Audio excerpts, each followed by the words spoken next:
Hello everybody and welcome to the channel Out of Ammo, Out of Time. I'm your host as always, Krabby Terror 8, and here we are in episode 37, I think, of season 1 of the Investigator Games. 37 episodes. Oh my goodness. Yes, I can almost predict what I'm going to draw from the encounter deck. I've played this particular scenario so many times. So, yes, welcome to the Investigator Games. What is the Investigator Games, I hear you ask, if you're new to the channel? And if you are new to the channel, I heartily welcome you. Well, I guess it's a little bit like the Hunger Games, I suppose. We take each investigator true solo through a scenario, in this case The Gathering, and Season 2, which is well underway, is the Midnight Masks. And we see how they go, and depending on how they go, they end up in a league table like this one. Now, spoilers, you can see here all of the investigators in the Arkham Horror, the Living Card game listed out here. Yes, I have played all of them to varying degrees and varying amounts of audio quality. But yes, you can see here how they've all gone. And yes, of course, Safina top table in Season 1. Now, we've taken Nathaniel Cho and Harvey Walters, the new investigators, through The Gathering. They're doing okay. Nathaniel not as well as Harvey. Harvey coming in the top, I guess, 10 or 12. There's a lot of people at that sort of 8 turns. He was fairly fast. Nathaniel, not so fast because his deck was a little bit challenging from a clue getting perspective. And yeah, so that's all been fairly successful so far. And here we are now here, and you can see, you know, everybody's there all the way down to poor old Calvin, not surprisingly, languishing at the bottom of the table. Now, if you are new to the game, new to The Gathering, you've never played before, I please would implore you to search out other introductory videos.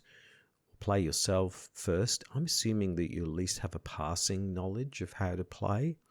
So this isn't a how to play video, but it's, I guess for relatively new players, it's quite good because it shows them how different investigators work within a relatively limited scenario like The Gathering, which I think can be quite helpful. So whilst it's not for brand new people playing the game, I do recognize that it can be helpful for people who are less experienced as well.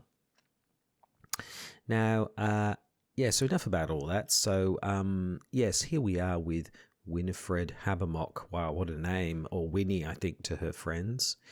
She is a intrepid aviatrix. That's a word you don't see very often, aviatrix. Probably just say she's an aviator these days, but back in the 1920s, there were a lot of intrepid aviatrix. Amelia Earhart, I think, would be one of them. I think she was around in the 1920s, I'm pretty sure, but she wasn't the only one. So it was certainly women were trailblazing, literally, in aircraft at this time. And Winifred is an example of that. I think she's a fantastic investigator, and I'm really glad that they have created her because she certainly is a ton of fun from the perspective of playing a rogue character. So let's have a look at her. What we're going to do is we'll look at her stat line. We'll look at her special abilities. We'll have a look at her deck, all those things, and then we'll get into The Gathering proper after that. So yes, so Fantasy Flight Games have released these investigators with starter decks, which I heartily applaud because the old system of starter decks which that's another thing about The Gathering. Every investigator starts with their official starter deck, just to keep things, I suppose, even, if you like, from that perspective. And some are better than others, there's no question. But these new ones are pretty good. The only criticism I have of them, and I can kind of see why they did it, is they don't contain quite a few of the popular neutral cards, but I suppose that would lead to a lot of doubling up of neutral cards, so perhaps that was the reason why. But if I was optimizing these decks, particularly Harvey's deck, I would have featured quite a few of the neutral cards. But anyway, apart from that, at least they've got 2 of everything, which the old starter decks didn't. They tended to have 1 of really quite critical cards. So, for example, for someone like Daisy, from recollection, she only had 1 shriveling in there, which makes it quite difficult to take on the Ghoul Priest if you've only got 1 shriveling in your deck. Not only finding it, but then keeping it and not using it for other things. So anyway, the other theme with these new investigators is they're tending to lean into their strengths. So they're tending to have a sort of a 1, sort of a min-max kind of idea. So they tend to be quite low in some things and very high in others. And Winifred is no exception here. So we can see her stat line. She is an aviatrix. She's also traded criminal. So clearly she's not just a dashing daredevil, but she's also a criminal as well, and we'll look at her backstory in a second. But she has 1 willpower, so her willpower is super low, which means that she's going to have a bit of trouble with the good old encounter deck at times. But she's got sort of pretty reasonably average fight and intellect, but her strength is really her agility, which is a massive 5.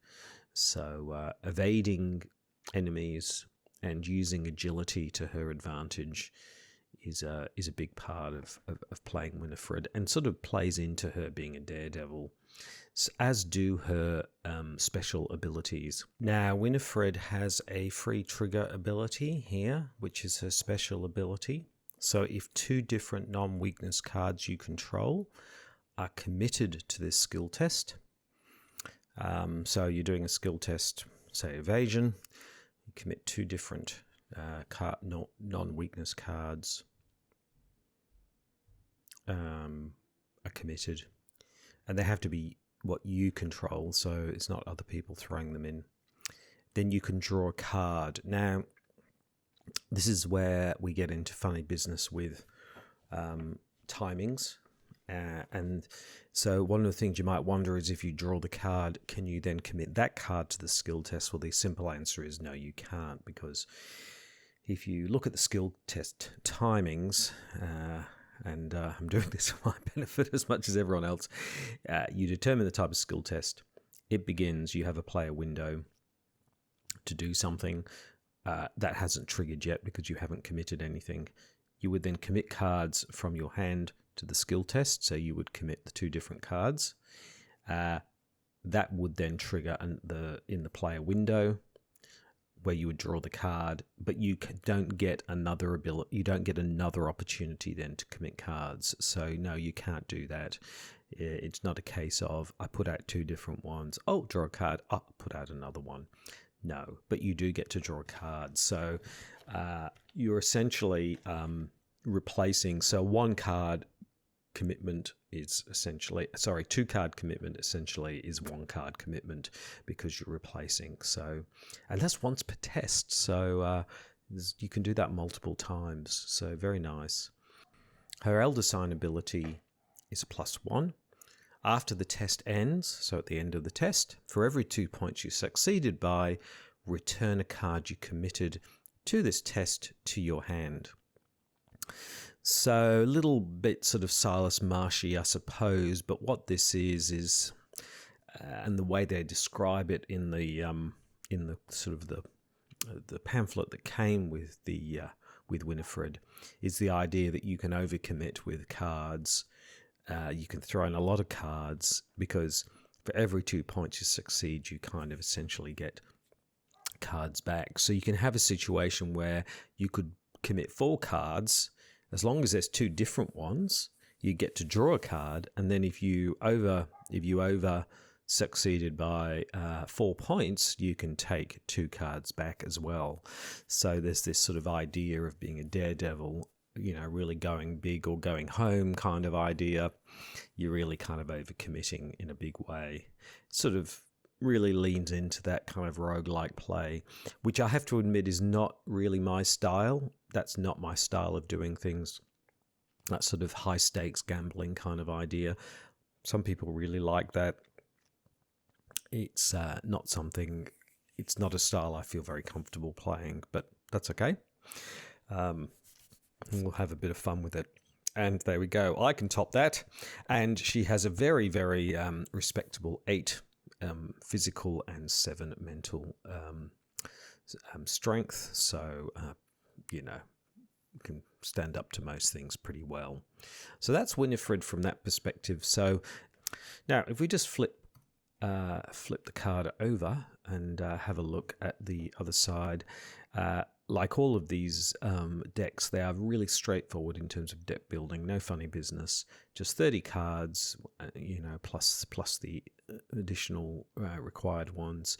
Rogue cards 0 to 5, neutral cards 0 to 5. Sort of interesting. Again, they didn't put any neutral cards in there, but anyway.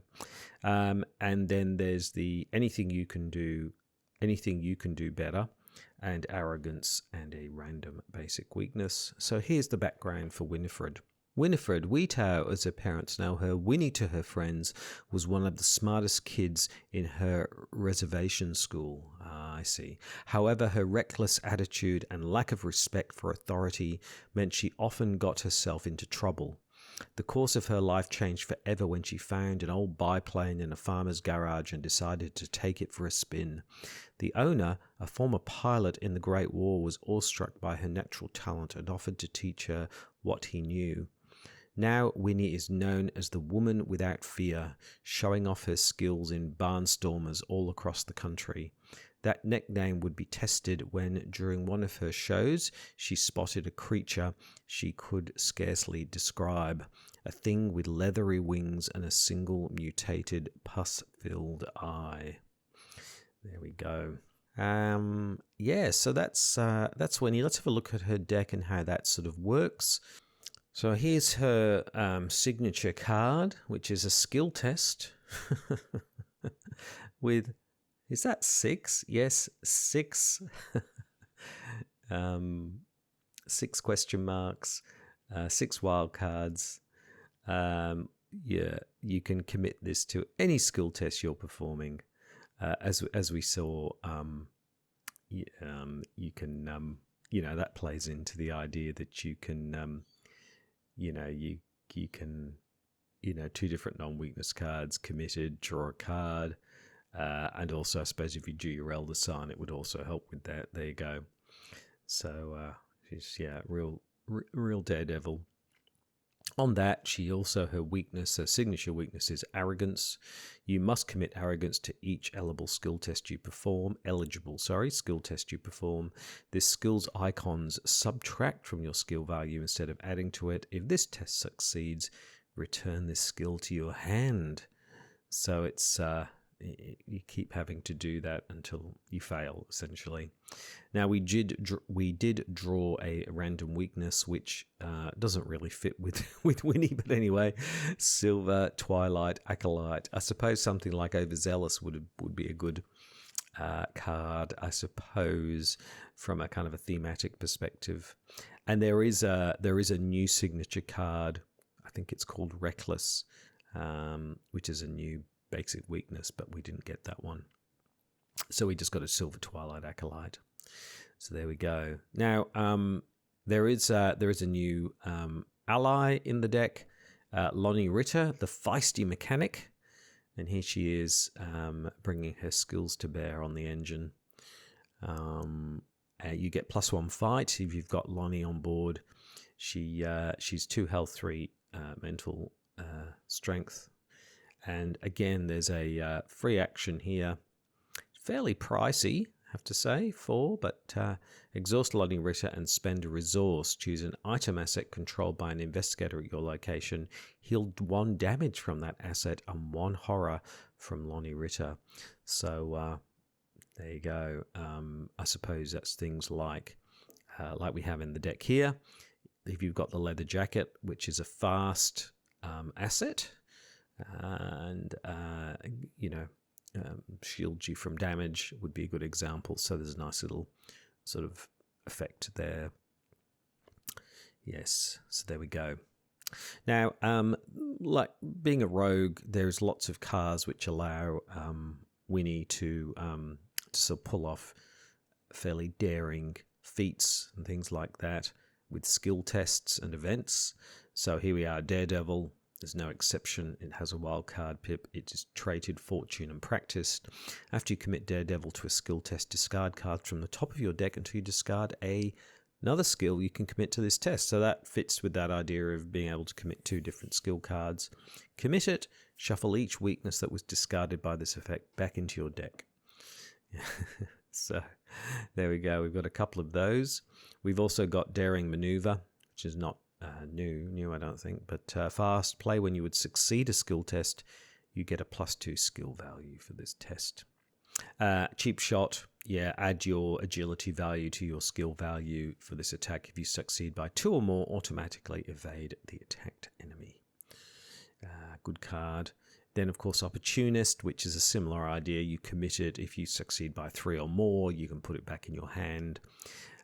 We can see that here with Slip Away, which is an evasion kind of card. Add your intellect to your skill value for this evasion attempt. If you succeed by 2 or more, again, it's this idea of succeeding by more. The evaded enemy is non-elite. It does not ready. Then we have Nimble, similar sorts of things. For each point the skill test succeeds by, after it resolves, you may immediately move to a connecting location up to 3 times, so you can really move around. And now there's a couple of the assets that Wini has as well lean into this idea of over-succeeding, so there are lots and lots of cards to commit that way. It's got Lucky Cigarette Case, which after you succeed a skill test by 2 or more, exhaust Lucky Cigarette Case, draw a card. Her weapon, the Mauser C96. Also, it's an illicit firearm, as you would expect for a rogue. It's got 5 ammo, so that's good. Exhaust the Mauser, so action, exhaust the Mauser C96, spend an ammo, fight. You get +1 fight and +1 damage for this attack, and if you succeed by 2 or more, you can ready it or gain a resource. So again, over succeeding is what we want here. Similar with the Switchblade, if you succeed by 2 or more. So you can see here that all of these cards work sort of synergistically about committing lots of cards, getting cards back, drawing other cards, succeeding by more than you need to. So really sort of big plays, if you like. Now, she has a high agility, so one of the things that we can see is that her intellect and things like that are sort of fairly average, but okay. But because she's got high agility, she's also got lock picks in here, which allows you to investigate by adding your agility value to your the skill value for this investigation. So, intellect usually, but not always. So that means that that card really is a good one for her to help her find those clues, as is Streetwise. So Streetwise, this is an asset rather than a permanent. So I think the upgraded version becomes a permanent, but here it's just a plain asset. You put it on the table, then you spend 2 resources, get +2. So intellect and agility. So again, allowing you to spend resources and over succeed. There's also this one here, which is Pilfer, which is a nice card. Again, it uses agility instead of intellect. If you succeed, discover 2 additional clues at your location. When you're playing true solo, you probably don't usually need to, have that many. But there you go. And then there's a couple of, the other card is getting resources, sneak by. When this action begins, gain 2 resources. So there we go. All right, so that's Winifred's deck. Very much playing into the rogue idea of overplaying your hand, succeeding by a lot. Really showy kind of abilities and things. Pretty good. I like this. Rogues sometimes are a bit needy when it comes to effective weapons, so this is quite a nice addition as well. So I'm pretty happy with this. So I don't know, what do you think? Do you like this deck? be interested to hear what you think. So let's close and shuffle that. We're here in turn 1 of the Investigator Games. We can see here that Winifred is in the study. She's pacing up and down, waiting for the bell to go. I did have a chat to her in the green room before we started. She is quite an individual to talk to, full of stories of near misses, daredevil stunts. She actually has a highlight reel, sizzle reel of all her most amazing stunts and barnstorms, which was quite entertaining to watch. She does walk around, though, with a fairly scary entourage of individuals who she just calls her associates. They're still in the green room. I think they're just there to make sure that Winifred does okay. So I'm not going to ask them any other questions about themselves. Anyway, so she seems very confident that she is going to defeat the Ghoul Priest in short order. She not particularly overly interested in Lita Chandler, and she's looking for a big finale where she defeats the Ghoul Priest fairly quickly. So she seems pretty confident. We will see how she goes. So what we need to do now really is just read out the agenda and act deck and wait for the horn to go. So what's going on? It's late at night and you're holed up in your study researching the bloody disappearances that have been taking place in the region. A few hours into your research, you hear the sound of strange chanting coming from your parlour down the hall. At the same time, you hear dirt churning as if something were digging beneath the floor. And trapped. As you leap, and she would leap. She'd leap so high she'd nearly hit the roof. As you leap to investigate, the door to your study vanishes before your eyes, leaving behind only solid wall. You're trapped inside your study until you can find another way out.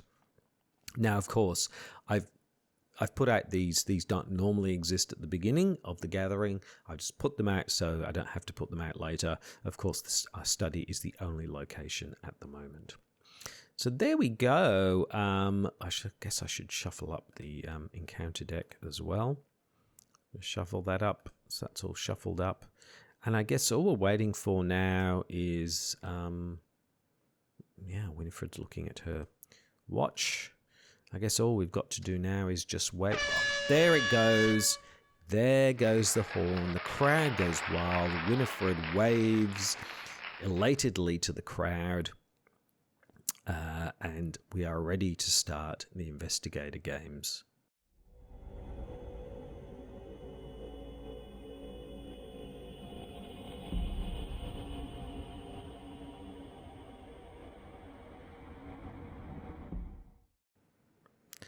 So, what do we want? Well, there's a few things that we need to get ourselves through this game. We need our ally. So our ally gives us +1 fight, and that's something we'll definitely want. We obviously want our main weapon, the Mauser. If we're going to defeat the Ghoul Priest, we definitely need that.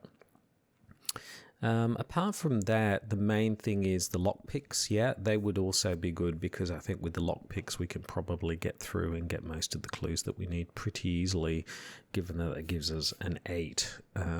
So even in the cellar, that's still 4 up. So that's pretty good. I think if we get those, streetwise would also be good. Particularly, for example, if we wanted to try and get Lita Chandler, which would be the other thing to do. So yeah, those are the main things that I'm looking for. So let's draw from our hand, see what we get. And let's see what we have here. Well, there's our ally, Lonnie, so that's great. Leather jacket's nice. Switchblade, and there's the lockpicks, so that's good. Yeah, Switchblade is okay. Daring Maneuver, yeah, they're okay, but I would probably throw these 2 in and see if we can draw something better. So we'll draw 2 more. Acolyte, the Silver Twilight Acolyte. Okay, there we go. So no Mauser, but that's all right. We've got time to get that, and that shouldn't be too bad. But we got the lockpicks, which is good. It's what we probably need at the start to get things going. So speaking of getting things going, what should we do to start with? Well, I think for me, first action is a fast action. We will spend 2 and we will bring out the leather jacket. And we could bring out Lonnie, but we don't need the fight just at the moment. The main thing is to get these other things on the table. So well, that was a fast action, so that actually didn't take an action at all to do that. So our first action, then our first real action, will be to spend 3 and bring out the lockpicks. So we'll bring out the lockpicks. That's our first action. Second action, we will exhaust the lockpicks. So we will exhaust the lockpicks. And we will investigate. Okay, so investigation is we add our agility to the skill value. So the skill value is 3. We add agility, so that's 8. 8 versus 2.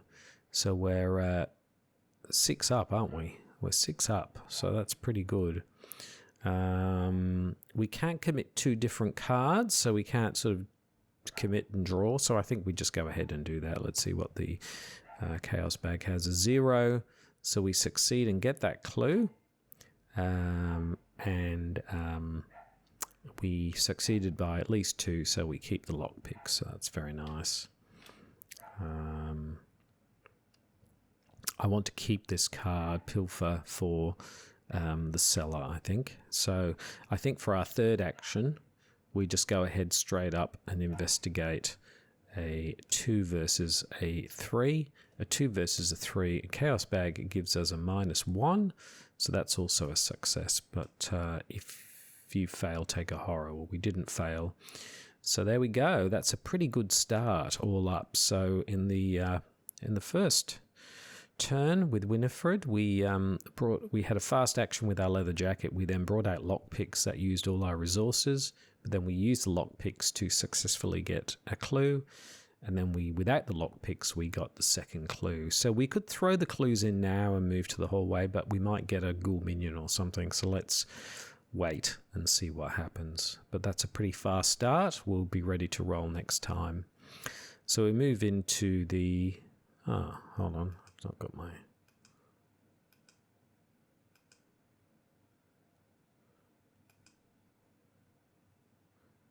So we will move into the enemy phase, or the enema phase, as I like to call it.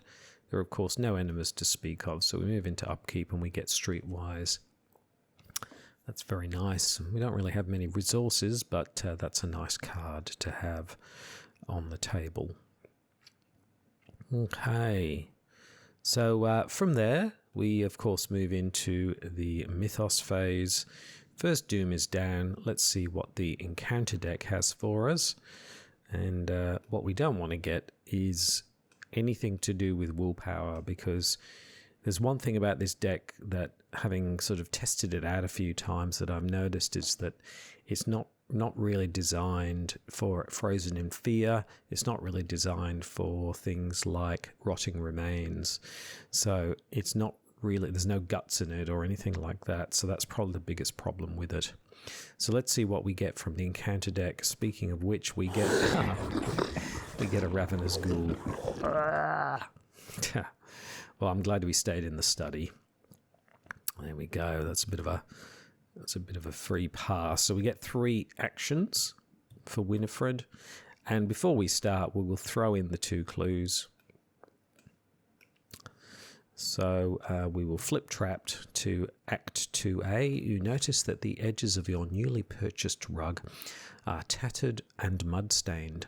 Finding this odd, you shift the furniture aside and pull back the rug. To your surprise, you see the door leading out of your study. You slowly turn the knob and the door swings open, revealing your hallway below.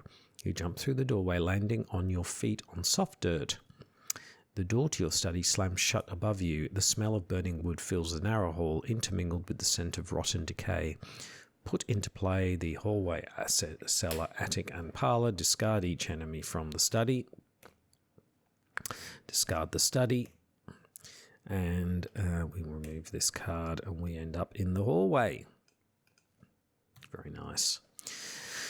So there we go. That got rid of the Ravenous Ghoul. So there we go. We're up to the barrier, Act 2A. A glowing barrier blocks the path to your parlour. As you move toward it, intense heat forces you to back away. Picking up a handful of dirt, you toss it at the barrier and watch in horror as the dirt incinerates. Perhaps there's something in the cellar or attic that can help. When the round ends, investigators in the hallway may as a group spend the requisite number of clues to advance. Well, there we go. Okay.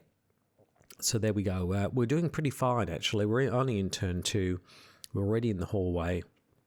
So going pretty fast. So let's pop up to the attic. La-di-da-di-da. We go up to the attic.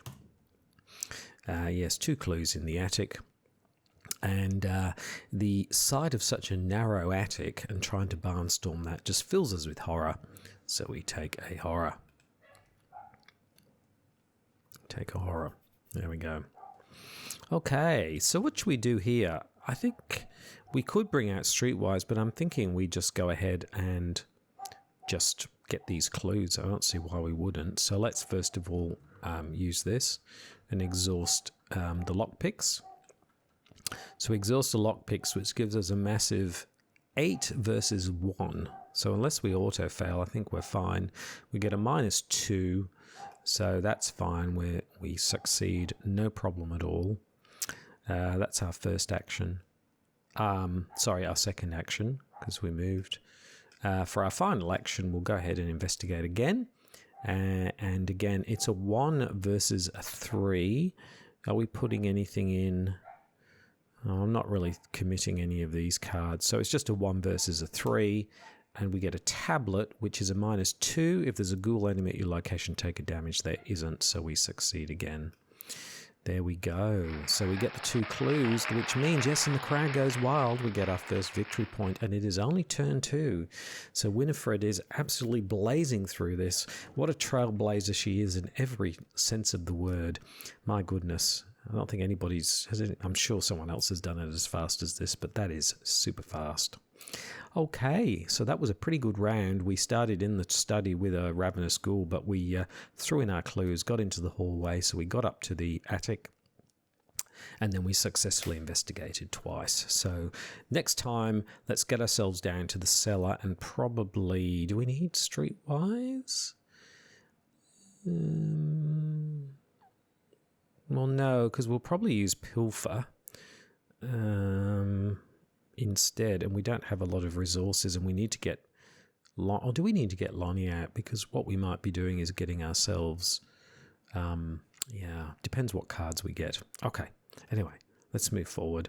So we move into the enemy phase. There are no enemies, so we move into upkeep. We get 2 Lonnies now. Well, at least we can use them for fight pips if nothing else, but no Mauser. That's more of a concern. So we will move into the second Mythos phase. Let's see what the encounter deck has, and we get a ghoul minion. Lots of ghouls today. Yeah, it's a ghoul minion. Okay. We get the ghoul minion.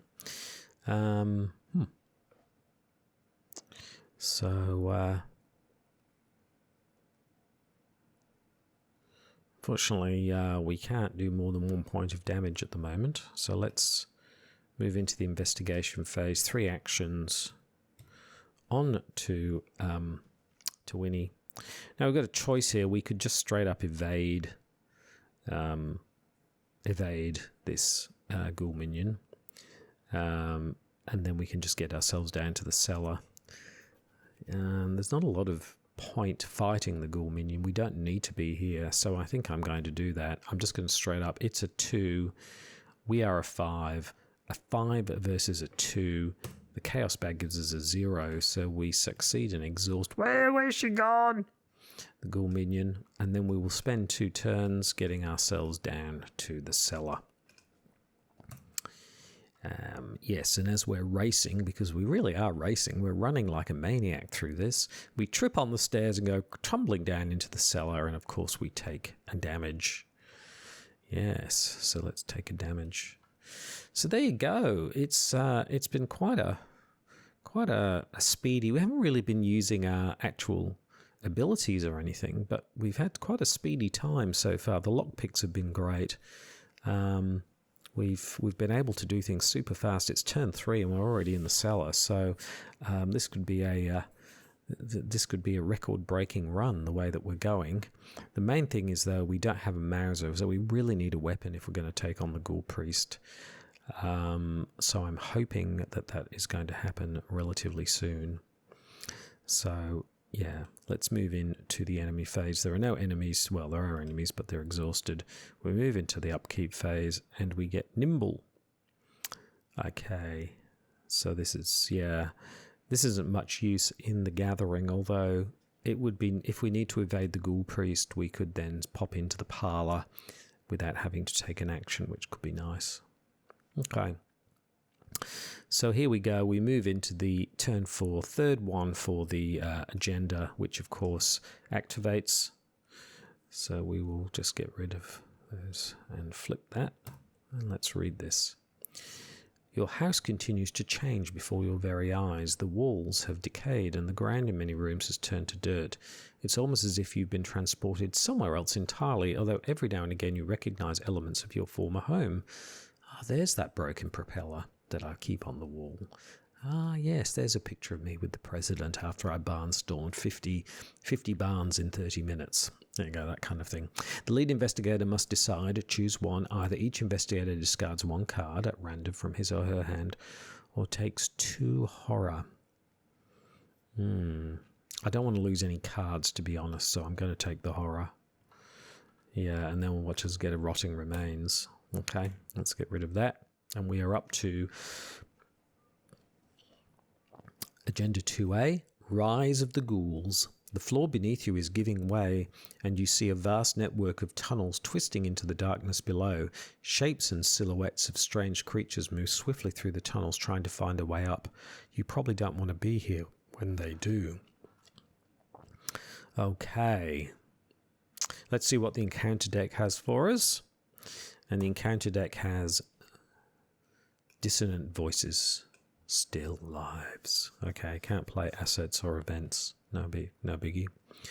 Okay, let's move into the investigation phase. Let's put 3 actions on to Wini. So here we are in the cellar. Oh bugger, we can't use this card. So we can't use it to get 2 clues at our location. Well, that's a pain, isn't it? So what do we do? Because, we've got the lockpicks, I suppose. So we can do that. So we can exhaust the lockpicks. Yep. So that gives us once again, that gives us an 8. An 8 versus a 4. That gives us an 8 versus a 4. Yeah, let's just go ahead and do an 8 versus a 4, because even if we lose the lockpicks, it's kind of not the end of the world. Chaos Bag gives us a 0, so we succeed and we don't lose the lockpicks. So there we go, there's our 3rd clue. So that's our first action. Okay, now we can't play more cards, so I'm thinking I might draw a card and we get the lucky cigarette case.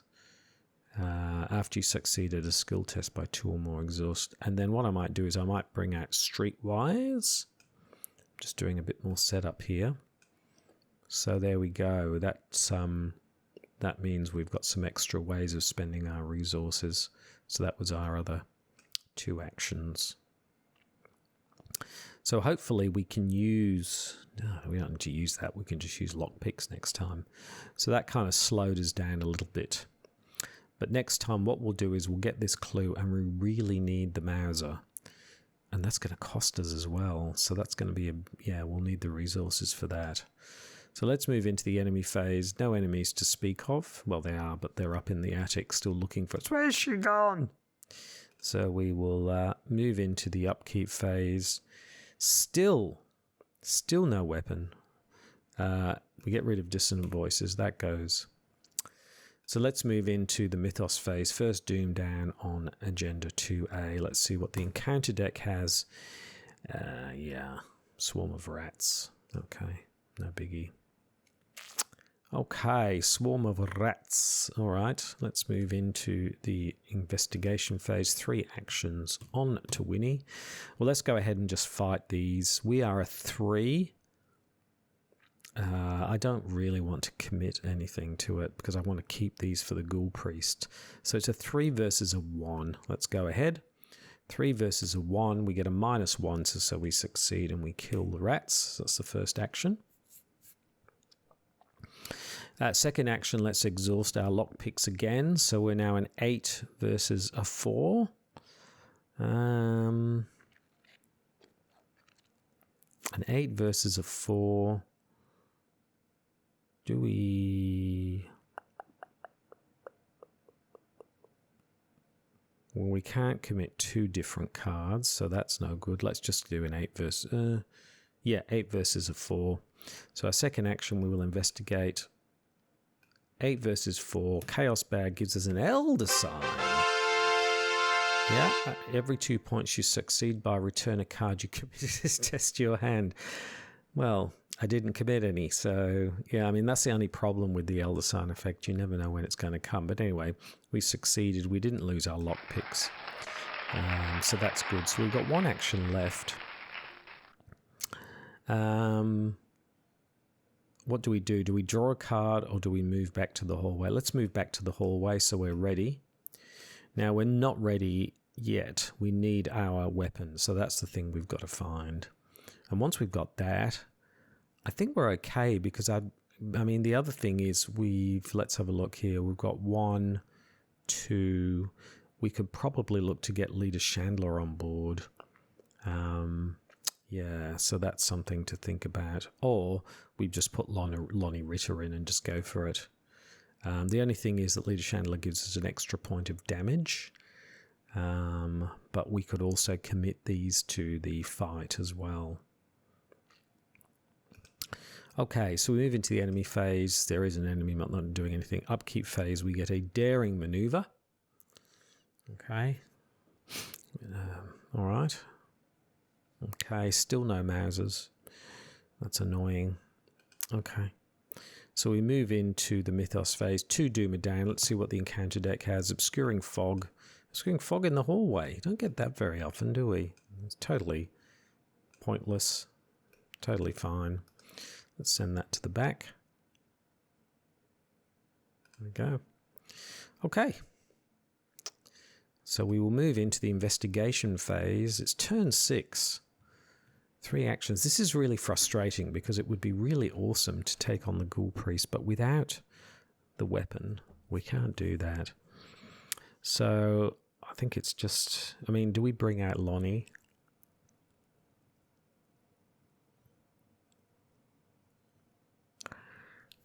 Let's draw a card. Switchblade.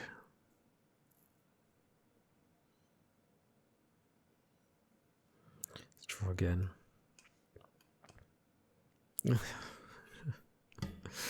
Margaret, let's draw again. Oh boy. And we draw into our... Oh dear. This is really frustrating. We've got two weapons and neither of them are coming up. Oh well.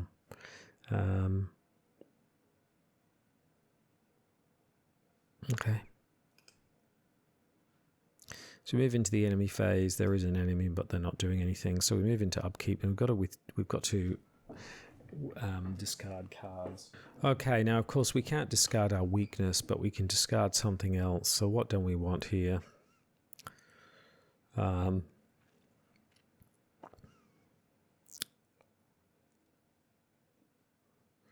We probably don't need one of those. So there we go. All right, there we go. Okay, that's the end of the upkeep phase. So we move into, and still no weapon, we move into the Mythos phase. 3rd Doom is down. Let's see what the encounter deck has. It has Grasping Hands. Well, here we go. This is an opportunity to do something. So if it was Grasping Hands, we can commit... what do we want to commit? Let's commit these 2 cards. Switchblade and Streetwise, which means we draw a card, and we still don't draw into what we want. So that's now, we're a 5, 6, 7. A 7 versus a 3. Chaos Bag gives us a -3. So yeah, we 7, 4 versus 3. Yep, we succeed. There we go. All right. No problem. Grasping Hands is rotting remains. That's the problem. Okay, investigation phase. Sorry. We should have also committed arrogance, which would have made it 6 versus 3. We still would have succeeded 3 versus 3, so we would have gotten that back. Sorry, I just forgot about that. Okay, 3 actions onto Winifred. First action, I'm going to draw again. We get a Opportunist. I will then draw again. Where are our weapons? Seriously. I'm going to just keep drawing until we get it. Nope. This is very frustrating. Like, if we had our... Okay, enemy phase. No enemies to speak of, so we move into upkeep. We've got only allowed 8 cards here. What do we throw out?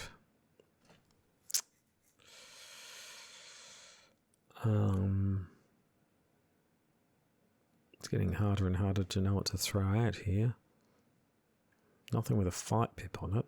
Nothing with these.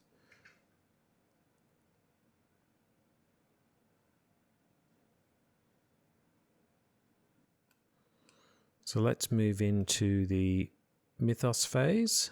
There are now 4 Doom. Let's see what the encounter deck has for us. It has a Ghoul minion. Okay. So, yeah, we're really getting nowhere here, aren't we? All right, let's move into the investigation phase. 3 actions onto Wini. First action, let's just go ahead and evade 5 versus 2. A 5 versus a 2. Yep, so we succeed. Next action, let's draw again. Come on, give me my weapon, please. Oh, there it is. Fantastic. So for our final action, we will spend 4. My goodness. And we will bring out the Mauser at last. 5 ammo.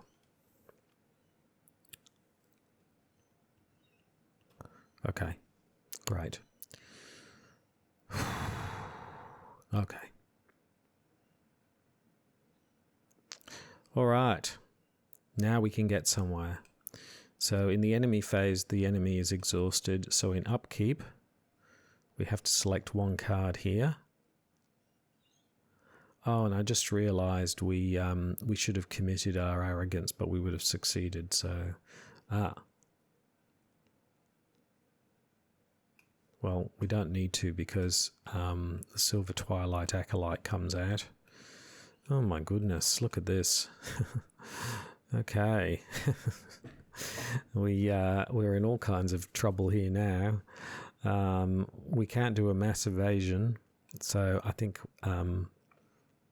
we go ahead and we bring out the Ghoul Priest and we finish this because this is just taking forever. It's just crazy. Crazy town. Okay, so let's go ahead and throw in our 3 clues. Okay. Using the barrel from the attic, you carry ice and snow from the cellar and hurl it at the barrier. The barrier sparks and shudders as it consumes the ice, and hisses and fades out of existence. The barrier blocking the passage into the parlour has vanished. Reveal the parlour. Put the set-aside leader chandelier into play in the parlour and spawn the Ghoul Priest in the hallway. So, oh, hello, Winifred. Oh, it's so nice to see you. I'd love to go flying in your aeroplane.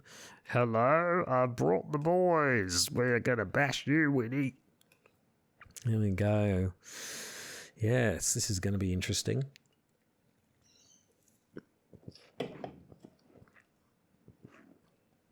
Okay. So here we are. We're into the That's the end of the upkeep phase. So we move into the Mythos phase. 5 Doom are down. Let's see what the encounter deck is. Another Grasping Hands. Okay, so it's a 3 and we are a 5. A 3 versus a 5. I don't really want to commit anything, but the problem is we have to commit this. So maybe that gives us a 4 versus a 3. I might do that because it might be worthwhile failing it a bit, but we get a 0, so we pass. So we've still got it. Okay. All right. 3 actions onto Winifred. Here we go. So let's go ahead and fight this Ghoul Priest. So first action, we're going to fight. We'll exhaust the Mauser. We'll take off one of these. So we get +1 fight. So that gives us a 3, 4 versus 4 with the Ghoul Priest, but that makes it a 3 versus a 4, but we can use this as well. So after you commit Daredevil to a skill test, discard cards from the top of your deck until you discard a skill that you can commit to the test. Oh wow, look at that. Anything you can do better. Oh my goodness. That's just hilarious. So hold on. So they kind of neutralize each other out, right? So those two basically still make it a 4 versus a 4. But now we've got this one, which gives us an extra 6. So that makes us a 10 versus a 4. A 10 versus a 4. And now we've committed different cards, 2 different non-weakness cards, which means we can draw a card as well. So a 10 versus a 4, we might as well just go ahead and do that. So 10 versus 4, but hold on, we want to be 2 up, don't we? Because we want to ready the Mauser again. So a 10 versus a 4, so that means if we get a -4, we'll be 6 versus 4. So we will still be up. So let's just go ahead and do that. See what the Chaos Bag says, and it gives us I can't believe this, an Elder Sign, which means we pass, which means that the Mauser is back up, which means for every 2 points you succeed by, so this comes back because we succeeded, and we succeeded by 5, 6, 7, 8. We succeeded by 6 points. So because of that, return a card for every, so we can return both, is that right? For every 2 points you succeeded by, return a card. Wow.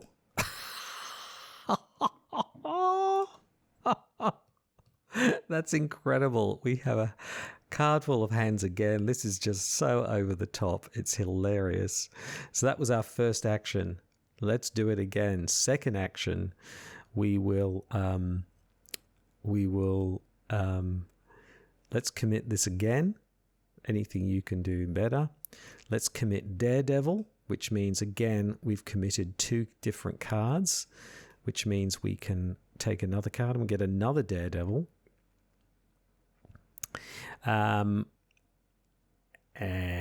Yes. Okay, so we've committed 2 cards, and now we can draw until we get a fight card. No. Nope.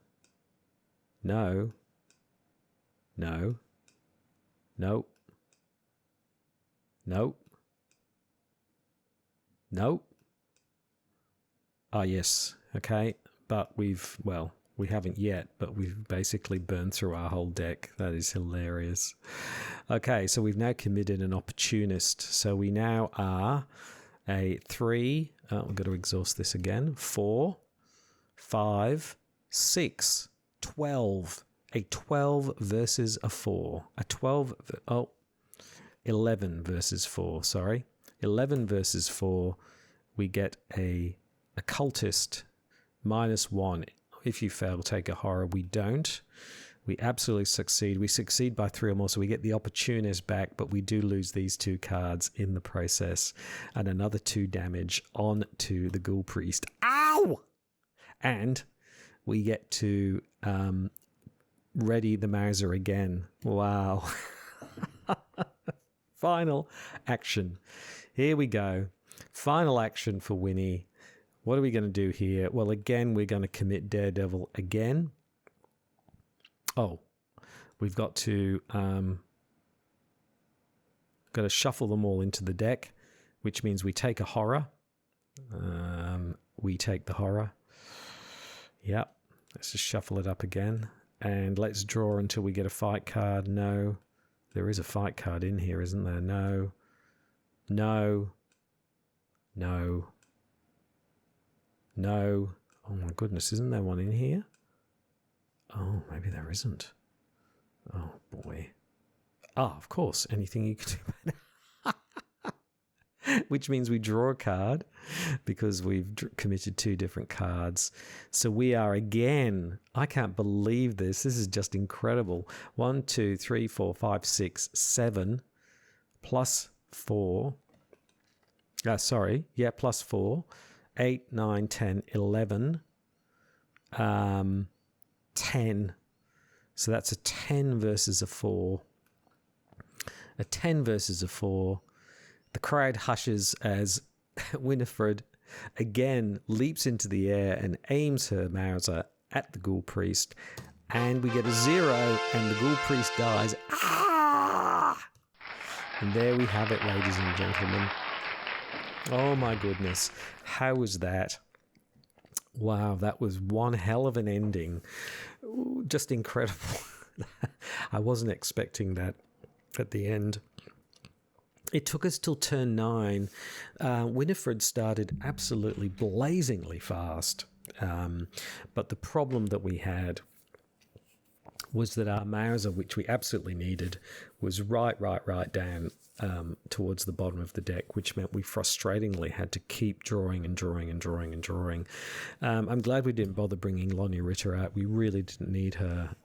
You can see the impact of being able to draw these cards. This card as well, anything you can do better. Such an amazing card, and we drew an Elder Sign at exactly the right time so we could bring it back to our hand. Absolutely stunning. Even though we had our weakness, arrogance, it didn't make any difference at all. We couldn't fail if we tried. So there we go, ladies and gentlemen. That's Wini. And that was fantastic. So I really enjoyed doing that. What a play. Wow. So next time on the Investigator Games, we're going to go through with someone very different, I imagine, the mystic Jacqueline Fine. We're going to take her through the gathering and we will see how she goes. But until then, I'm Krabby Terror 8. Thank you so much for watching and goodbye.